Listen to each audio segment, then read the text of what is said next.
Hello everyone, welcome to another episode of Crusader Kings 2. I'm Daggers, and last we left off, last time we left off, I don't remember. So I recorded this episode before the whole, issue with, the strike on my account. However, when I recorded this, I didn't record my audio. I just recorded the game's audio. So I'm doing a little thing. Instead of having to replay it and do it all over again, I'm doing this thing where I'm just commentating over my playthrough. Apparently, I'm looking at the Kingdom of Galicia, thinking about making it. Oh, no, I've created it. I was looking at its history. That's what I was doing. And we were elected. I think I was looking for my first character that had the kingdom. That guy. Whatever is Diaco the Bold. I don't know why I'm spending so much time on this screen. I think I'm talking about the fact that we got his land so quickly and then immediately attacked him for more land. That was like the first thing we did as soon as we got the kingdom. So this is a little strange because I'm watching my video that I made. So, just because this is the first video first audio, I should say, that I've made since the strike, it was really strange. Honestly, the fact that it got appealed so quickly makes me think that it was a spammer. Someone just spammed my account with strike, or like with inappropriate, flagged them as inappropriate, and it meant nothing. So luckily for us, we're able to continue with the Empire of Hispania, and I should be coming out with hopefully Fallout 4 content later in the week. The issue with Fallout 4 is it's a little taxing on my computer. But I can play it. However, I haven't tried to record it while playing it, and so I don't know what I'm doing right now. Am I at war? I'm at war with the Arabian Empire because the Byzantines are at war, and I'm noticing that I don't have to actually get myself involved in order for them to win that war. So I'm just gonna sit back and enjoy myself. And I think I'm about to go to war with the Umayyads, if I'm not mistaken. For the rest of Cordoba, essentially. I think I'm looking at how many troops I got, what I got. Yeah, I've got almost 30,000 troops. That's a lot. I was looking at my truces, seeing if I had a truce with the Umayyads, and I didn't. I have a truce with Andalusia. And I was thinking about attacking the Idrisids for that one county, since they only have one county, but I decided against it, and I just wanted Cordoba, because I want to finish the borders of Hispania, essentially.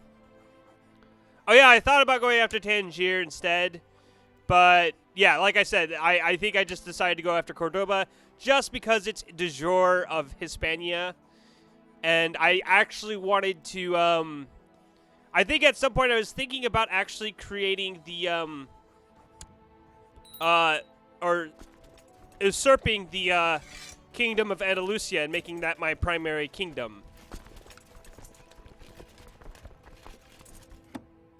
The question would be, what would Andalusia be to us? Like we have elective monarchy right now. Would it change to Gavelkind if we had Andalusia? Because Andalusia right now is an open, what is it called? It's a special Muslim succession law that you don't get with as a Catholic. Open. It's not open. It's more like a agnatic open. Maybe that's what it's called. The idea being that I went to war with Cordoba. I'm gathering my troops, and I'm trying to plan out where I need to go with all these troops. I think it's agnatic open. Basically, the son with the most power or the most land. I think it's phrased as the most power. So if you have like a son that has a council position, but no other son has land or anything, then I think he gets the he gets to become the sultan or whatever ruler title it is, and he becomes your heir. But so in that sense, it's kind of like elective, but in the sense that once you have a really good son, you give him land, and then you just kind of he will become your heir. So it's a really good way of actually managing your heirs to make sure you get really good ones. I think I'm rallying my boats together so I can cross the strait a little easier. Although I don't think I needed to do that. I think I just did that because I had nowhere else to put them. Oh, and Andalusia joined, and I didn't care. My biggest concern, I think, was Africa or Egypt. But Egypt, I think, was already in the war against me with the Caliph. So I wasn't really too concerned about them because they were getting their ass whooped by the Byzantine Empire. So, what am I doing? I'm ignoring so many things. Spy Master's gone. Have to hire a new one. He's okay. Then we totally forgot to educate our child.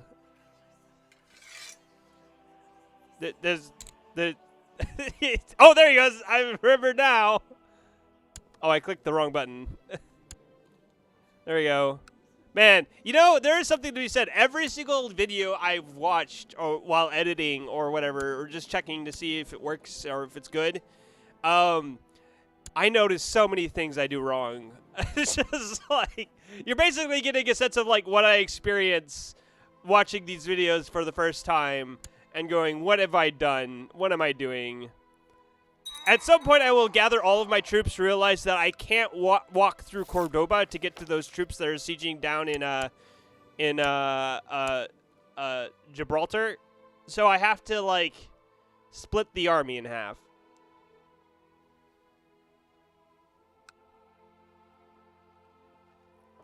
I believe also that I only put raise my vassal levies. That's what I meant to say. And at some point, I have a lot of vassals that are a little bit unhappy now that I'm an empire because I hold kingdom titles that are technically elective titles. And the more elective titles you hold in an elective succession, the angrier your vassals get. So I'm hoping to change it to primogeniture as soon as I can. But I should have changed it when I was a king, because if I would have changed it when I was a king, then created the empire would be primogeniture. But since I changed it I created the empire before changing the, so right now the supply limit is higher than the number of troops, but it's mild winter, so I have to split them apart. Either that or I go around, one of the two. I realized that it's really close to winter, so winter is coming, and I was like, oh, I'm not going to be able to march my troops through here. I can't remember if I split them or if I just break them apart into like I think it was 17.5 was what I needed. And I think I just shrinked that, and then I leave those troops in reserve. That's what I end up doing. So what was I saying? I was saying something about elective succession. The elective succession is, I should have changed it to primogeniture and then created the empire. Now that would have also upset my vassals, but I'm old. As soon as I died, that opinion would be gone, so I wouldn't have to worry about it.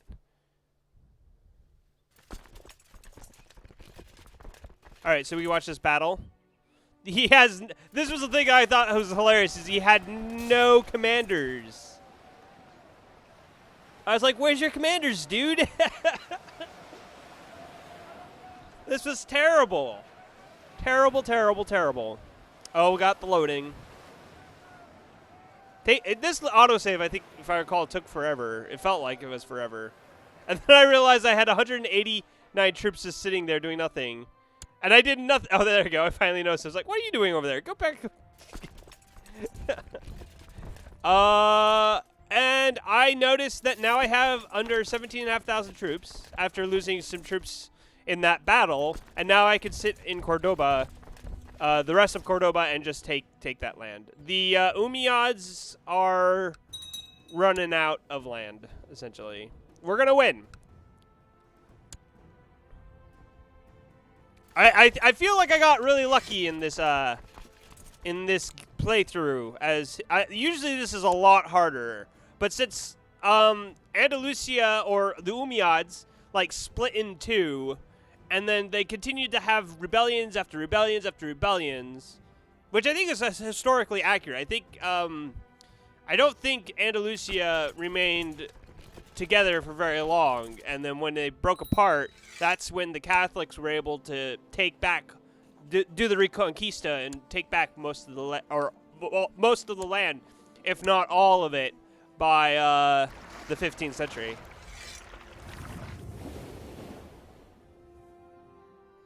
So our heir had a son, and I didn't check to see. Oh, he's sickly. That's why I didn't check. I was like, great.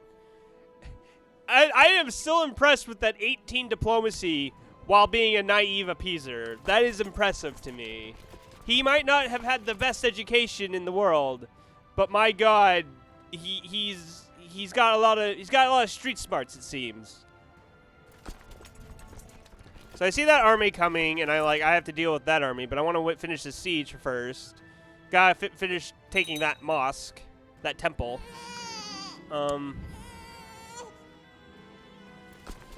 So I'm waiting. I'm waiting for my siege to be over, and then I just go attack them. Nothing too fancy. I'm surprised I'm not leading any flanks, actually. I don't know why I bothered checking these guys out. Oh, I was looking to see if they were, who had the center flank bonus. That's what I meant to check. Even though I could have hovered over them and figured that out, but apparently I decided to click on them individually. So that war with the empires is over. The Samarids. That's not who it was before. It's not the Abbasids. It's the Samarids. Interesting.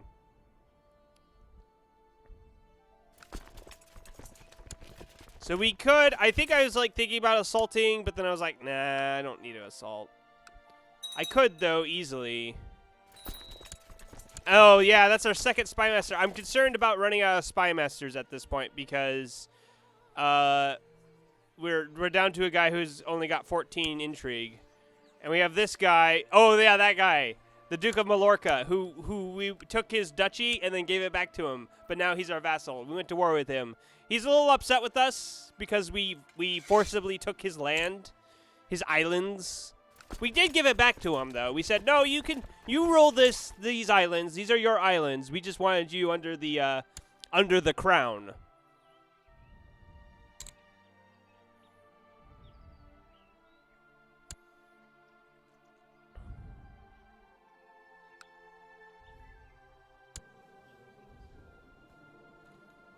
I don't know what I was doing with that. I was thinking I could check to see if I could revoke that title, but apparently I don't know what I was doing.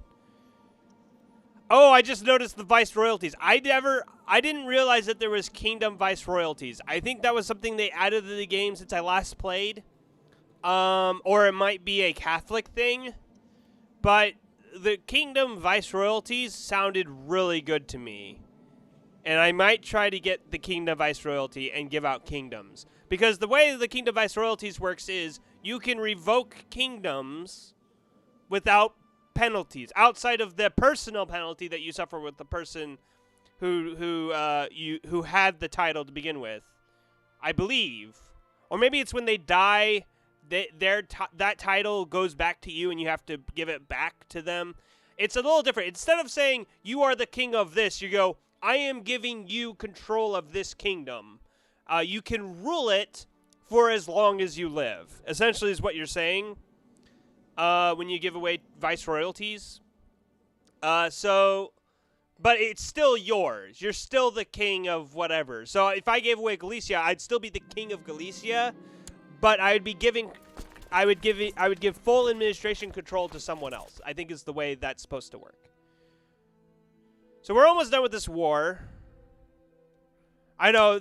I think I was spending more time talking about the war and what was going on in the kingdom or in the empire, but in this with the talking after the fact, I'm spending a lot more time talking about kind of the things I enjoy about Crusader Kings 2 is the history part of it, the alternate history, I should say.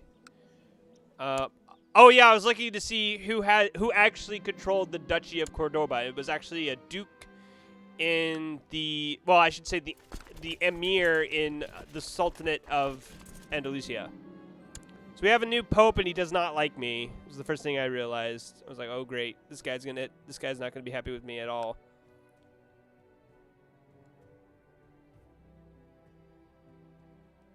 The other thing I'm thinking of at this point is now that we're an empire. Now that I'm an empire, sorry about that. Oh yeah, I just noticed that. I have Andalusian troops in Algiers, so I'm like, oh crap, I gotta take care of this. So I just end the war. So yeah, what we could do now that we're an empire is we can create an anti-pope, then have him, who is our vassal. It would be an anti-pope that is our vassal, so he would have to pay us taxes. So he would receive a bunch of money from other bishops that like our anti-pope more than their liege, and he would have that anti-pope would have to pay taxes to us. So it's a good way of making money. Also a good way of making sure that your bishops give you troops, because normally they don't give you troops unless they like you more than the pope. But the other thing you can do with anti-popes is you can make them pope. You can go declare a war with the pope, the current pope, and claim your anti-pope's claim on the papacy itself. So what that does is it makes it so you can make the pope your vassal when you're an empire. So that's what I like to do with anti-popes, is once you become an empire level, you just take Rome for yourself. And so I was thinking about doing that at some point. I might do that soon. And I guess we're giving that to him. I didn't remember why I did that. I just did that. Resign everyone. My retinue is completely imbalanced, though. I have a lot of people in the right flank. Oh yeah, this is the time where I think I make the Toledo into the capital. But it's not as good, was the problem. However, it won't take that long to make it as good. And Toledo is the de jure, or the empire capital. So I'm looking at this and going, yeah, I should just make it. Just do it. There we go. It's done. And then I go, I want military organization, siege and equipment, and then I think I go with castle, yeah, the infrastructure ones, because those were more valuable. Legalism and noble customs. Yep. Hopefully this is all in sync. This is gonna be the first time where I have to actually edit the audio into the video when it actually matters. That's usually what I do with the midweek news, but in these Let's Plays, normally I'm making the audio or recording the audio at the same time. So there's never, or with the same software, I should say. So it's never really a problem with the syncing, with any syncing issues. But we'll see how this works out.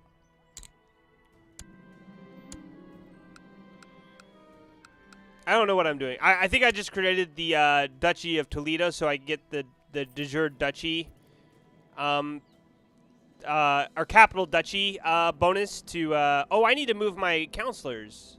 I don't think I did that. They're gonna be sitting up there for a while. Whoops. That's not good. What am I doing? What am I doing?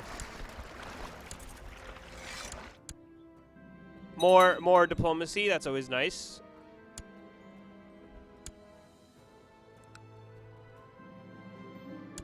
So that Duke's liking us a little bit more. He's furious. We usurped his title. We declared war on him. That's like minus 130 right there.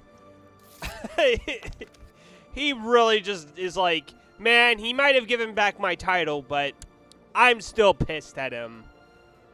Why did I have to be... We were allies at one point. Why did we have to be at war with one another? It's because you wouldn't join my side. Although he'd probably have joined my side as soon as I created the Empire. But I also don't know if I would have been able to create the Empire without going to war with him at any point. I got really annoyed with those Viking raiders just sitting in that county. So I set my retinue after them just because I was tired of seeing them sitting there doing absolutely fuck all.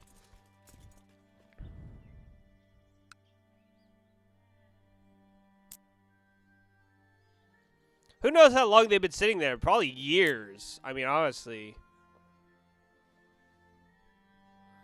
I think I was... Oh, yeah. I was thinking about going to war with West Francia, but then they're allied with the Byzantine Empire and East Francia, which are both my allies, by the way. So I'm still thinking about it, but it's a little hard to justify going to war with West Francia when they have the Byzantine Empire on their side. I'm really... It's somewhat of a burden, or what I should say is it's a little bit more difficult to get into the rest of Europe when all of the Carlings have the Byzantine Empire. As long as there's a Carling in the seat of the Byzantine Empire, I'm going to have to struggle to get into the rest of Europe. It won't be impossible, though, because we can take over Africa just fine. And the more troops we get out of Africa, the bigger we're going to get, and I don't think the Byzantine Empire is going to be able to grow nearly as fast as we are. So I'm looking forward to actually seeing if we can manage to get bigger than the Byzantine Empire. Right now, it's about even. With them maybe in a slight lead over us, but it's close.